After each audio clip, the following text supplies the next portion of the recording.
अस्सलाम वालेकुम students. Here I am miss Mariam Shafqat in English literature. और आज हम टेंसेस की बात करेंगे। आज मैं आपको बताऊंगी present simple tense, past simple tense and future simple tense. हम डिस्कस करेंगे कि इनकी हेल्पिंग वर्ब क्या है, इनकी उर्दू में पहचान क्या है, और साथ ही इनके नेगेटिव, इंटेरोगेटिव, अफर्मेटिव यानी डिक्लरेटिव सेंटेंसेस में इनको डिस्कस करेंगे विद एग्जांपल। तो हेयर हम पहले डिस्कस करेंगे टेंसेस के ज़माना होता क्या है। टेंसेस पहले तो मैं आपको बताऊँ, एक वर्ब है जिसमें एक एक्शन शो किया जाए एक टाइम पे, तो उससे को कहते हैं टेंस।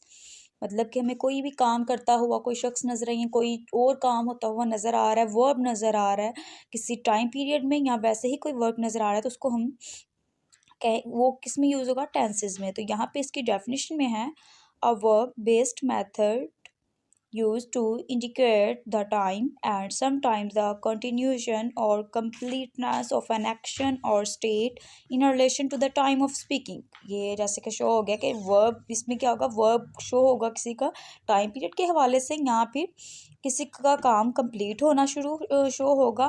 तो इन सारी चीज़ों को किसी टाइम पीरियड में या किसी स्पीकिंग मेथड में डिस्कस करना कहलाता है टेंसेस। तो यहाँ पे टेंसेस की जो टाइप्स हैं, present tense, past tense and future tense. These are types of tenses, and next we are here discussed about present simple tense, or past simple or indefinite tense, future simple और indefinite tense। तो पहले हम चलते हैं present simple और indefinite tense. इसकी पहले उर्दू में पहचान जानना बहुत ज़रूरी है कि उर्दू में हमें कैसा पता चले कि ये प्रेजेंट सिंपल टेंस है या प्रेजेंट इंडेफिनेट टेंस है। तो इसके लिए किसी भी सेंटेंस के एंड पे ता है, ती है, ते है, ताहूँ वगैरह आएगा। ये इसकी उर्दू में पहचान है। कोई भी सेंटेंस आपको आ जाए, आपने उसके लास्ट पे देख लेना कि ये वर्ड यूज़ हो रहे हैं, तो इसका मतलब ये प्रेजेंट इंडेफिनिट का टेंस है। तो इसमें फॉर्म ऑफ वर्ब जो है वो हमेशा फर्स्ट यूज़ होगी। इसके एफर्मेटिव, नेगेटिव एंड इंटेरोगेटिव में फर्स्ट फॉर्म ही यूज़ होगी। हेल्पिंग वर्ब में इसके आता है डू एंड डज। तो डज जो है वो सिंगुलर में यूज़ होगा ही, शी और इट के साथ, जबकि जो है प्लूरल ये यूज़ होगा दे, यू एंड वी के साथ। तो इसमें जो है सिंगुलर के साथ एस और ई एस का इजाफा भी होगा। तो सिंगुलर में एस और ई एस का इजाफा इस तरह होगा कि ई एस जो है उसमें अगर किसी वर्ब के एंड पे O X, C H, S S, S H O, X आ जाए, तो इट्स मीन कि यहाँ पे ई एस यूज़ होगा, बाकी सबके साथ एस यूज़ होगा। और ये ई एस और एस का यूज़ होगा सिंगुलर वर्ब में। तो there are present, they are present in singular. और नेक्स्ट है सिंपल टेंस। सेंटेंस हैं उसकी सादा जुमले हैं, जैसे कि अलीना फीडर पीती है। तो पीती है से आपको शो हो रहा है कि ये इंडेफिनिट से बिलोंग कर रहा है, तो इसको हम कहेंगे अलीना ड्रिंक फीडर। ड्रिंक है फर्स्ट फॉर्म, तो इसलिए ड्रिंक फीडर। अली दफ्तर जाता है, अली गोज टू ऑफिस। अम्मी नाश्ता बनाती हैं, मदर मेक्स ब्रेकफास्ट। इसके नेगेटिव सेंटेंसेस यानी मनफी जुमला में डू नॉट जो होगा फॉर प्लूरल में है, and does not for singular में यूज़ होगा। यानी सिंगुलर जो होगा ना, सब्जेक्ट उनके साथ यूज़ होगा। सब्जेक्ट को देख के हम ये इंडिकेट करेंगे कि डू कहाँ यूज़ करेंगे एंड डज कहाँ यूज़ करेंगे। तो सिंगुलर में जो है इसका यूज़ ही, शी, इट के में होगा, एंड प्लूरल में है दे एंड वी एंड एक्स्ट्रा जो भी होंगे। जैसे कि अलीना फीडर नहीं पीती है, Alina does not drink feeder. Alina एक बच्ची की बात हो रही है, तो इसका मतलब यहाँ पे डज यूज़ होगा। अली दफ्तर नहीं जाता है, Ali does not go to school. Does आया है, एक शख्स की बात है। बच्चे बड़ों का कहाँ मानते हैं, चिल्ड्रन ओबे देयर पेरेंट्स। तो यहाँ पे जो है चिल्ड्रन, ज़्यादा बच्चों की बात हो रही है, तो यहाँ पे आप देख सकते हैं कि क्या हो रहा है यूज़। नेक्स्ट है इंटेरोगेटिव सेंटेंसेस। क्या अलीना फीडर पीती है, डज अलीना ड्रिंक फीडर। क्या अली दफ्तर जाता है, does Ali go to office. क्या हम अंग्रेज़ी सीखते हैं, do we learn English. We है तो हमें समझ आ रही है कि यहाँ पे डू यूज़ होगा। तो ये थी प्रेजेंट सिंपल टेंस यानी प्रेजेंट इंडेफिनिट टेंस। और नेक्स्ट है हमारा पास्ट सिंपल टेंस यानी इंडेफिनिट टेंस। तो इसकी उर्दू में जो आइडेंटिफिकेशन है, जो हम सेंटेंस इसको देखेंगे, वो आएगा अलिफ या छोटी ये और बड़ी ये। यहाँ तो ये अल्फाज यूज़ होंगे, वैसे जैसे आप एक और पहचान है ता, था, थी वगैरह यूज़ होंगे।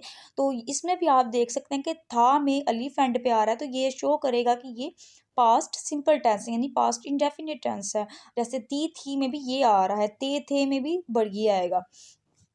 तो इससे हम इंडिकेट कर सकते हैं कि ये क्या है, पास्ट सिंपल टेंस है। और इसका हेल्पिंग वर्ब में डिड यूज़ होगा फॉर ऑल सब्जेक्ट, जितने भी सब्जेक्ट्स यूज़ होंगे उन सबके साथ डिड यूज़ होगा। और वर्ब की सेकंड फॉर्म यूज़ होगी अफर्मेटिव सेंटेंसेस में, वर्ब की second form of verb use होगा इसमें। अफर्मेटिव सेंटेंस में हम इसकी एग्जांपल जो है वो डिस्कस करेंगे। मैंने खत लिखा, I wrote a letter, wrote show कर रहा है कि ये क्या है, सेकंड जो है वर्ब है। और नेक्स्ट है हम कल दरिया पर गए, we went to river yesterday, तो वेंट शो कर रहा है कि ये सेकंड फॉर्म है, तो ये अफर्मेटिव में second form of verb use होगी। नेक्स्ट है नेगेटिव सेंटेंसेस, इसमें डिड नॉट यूज़ होगा, लेकिन एक और बात, इसमें वर्ब की फर्स्ट फॉर्म यूज़ होगी। तो सिर्फ इसके अफर्मेटिव सेंटेंस है उसी में second form of verb use होगी, बाकी सब में इसके नेगेटिव और इंटेरोगेटिव में first form of verb use होगी। जैसे कि इसकी एग्जांपल है, मैंने आपको खत लिखा, आई डिड, मैंने आपको खत नहीं लिखा, I did not write a letter to you. तो इसके इंटेरोगेटिव सेंटेंस में, इंटेरोगेटिव में जैसे कि आपको पता है हेल्पिंग वर्ब को स्टार्ट में ले आते हैं, तो इसको स्टार्ट में लेंगे, क्या वो पार्टी पे पहुंचा, did he reach the party. तो ये इसका मतलब कि यहाँ पे first form of verb use होगी। नेक्स्ट हमारा टेंस है सिंपल फ्यूचर टेंस। सिंपल मतलब सादा, फ्यूचर मुस्तकबिल का ज़माना, जिसको फ्यूचर इंडेफिनिट टेंस भी कहते हैं। तो इसकी उर्दू में पहचान है गा, गी एंड गे। तो आपने अच्छी तरह इसको याद रखना है कि जिस जुमले, उर्दू के जुमले में गा, गी, गे आएगा तो वो होगा फ्यूचर टेंस होगा, सिंपल फ्यूचर टेंस। तो इसमें भी फॉर्म ऑफ वर्ब जो है फर्स्ट यूज़ होगी। और हेल्पिंग वर्ब जो इसमें है विल एंड शैल है। तो शैल हमेशा आई वुई के साथ यूज़ होता है और विल जो है तमाम सब्जेक्ट के साथ यूज़ होता है। इसमें सिंगुलर और प्लूरल की कोई भी आइडेंटिफिकेशन नहीं है। सिर्फ आपने एक चीज़ अपने जहन में रख लेनी कि शैल हमेशा आई वुई के साथ यूज़ होगा और जबकि विल ऑल सब्जेक्ट्स में यूज़ होगा। तो जहाँ पे जोर दिया जाएगा वहाँ विल और शैल को चेंज कर दिया जाएगा। जैसे कोई हुक्म, ख्वाहिश, वादा या धमकी वगैरह का जिक्र होगा तो वहाँ पे विल को शैल और शैल को विल में चेंज कर दिया जाएगा। जैसे कि इसकी एफर्मेटिव सेंटेंस यानी सिंपल या डिक्लेरेटिव सेंटेंस में हम इसको देखते हैं, आपको कल किताबें मिल जाएंगी, you will receive the books tomorrow. तो नेक्स्ट है जैसे जाएंगी, की से आपको पता चल जाएगा ये कौन सा टेंस है, future tense, future simple tense. Next है आपको कल ज़रूर किताबें मिल जाएंगी, यहाँ पे आप देख सकते हैं ज़रूर आ गया है। हमने जैसे कि ऊपर पढ़ा था, जब जोर दिया जाएगा हुक्म, ख्वाहिश, वादा या धमकी या किसी चीज़ पे ज़रूर कहा जाएगा तो फिर वहाँ पे विल और शैल की रिप्लेसमेंट हो जाएगी। तो जैसे यहाँ पे है you shall receive the books tomorrow, जैसे कि शैल आई हुई के साथ हमेशा यूज़ होता है ना, तो लेकिन यहाँ पे क्या होगा, इसकी प्लेस चेंज हो गई है। नेक्स्ट है इसका नेगेटिव सेंटेंसेस में, आपको कल किताबें नहीं मिल जाएंगी, you will not receive the books tomorrow. तो नेक्स्ट है इसका टेंस इंटेरोगेटिव सेंटेंस। इंटेरोगेटिव में क्या क्या आपको कल किताबें मिल जाएंगी, will you receive the books tomorrow. तो क्वेश्चन मार्क लगा दें। तो ये थी इंटेरोगेटिव और नेगेटिव एंड अफर्मेटिव सेंटेंस यानी डिक्लेरेटिव सेंटेंस थे इसके फ्यूचर के। तो जैसे कि आपने देख लिया कि फ्यूचर टेंस होगा, पास्ट टेंस है और प्रेजेंट टेंस है। फ्यूचर और प्रेजेंट में क्या होगा, first form of verb use होगी, लेकिन फ्यूचर जो पास्ट इंडेफिनिट टेंस है उसमें जो एफर्मेटिव सेंटेंस है उसमें तो second form of verb use होगी, लेकिन बाकी सब में फर्स्ट फॉर्म यूज़ होगी, इसकी नेगेटिव एंड इंटेरोगेटिव में। तो आपने एक चीज़ का ख्याल रख लेना है कि जो भी सिंपल टेंस आएंगे आपने फर्स्ट फॉर्म लगानी, फर्स्ट फॉर्म ऑफ वर्ब लगानी है, सवाए जो है पास्ट सिंपल टेंस के एफर्मेटिव जो सेंटेंसेज होंगे ना उसमें। So I hope you like it and share it to your friends and subscribe my channel. Thank you for watching my video. I hope you get knowledge and दुआओं में याद रखें। जज़ाकल्लाह।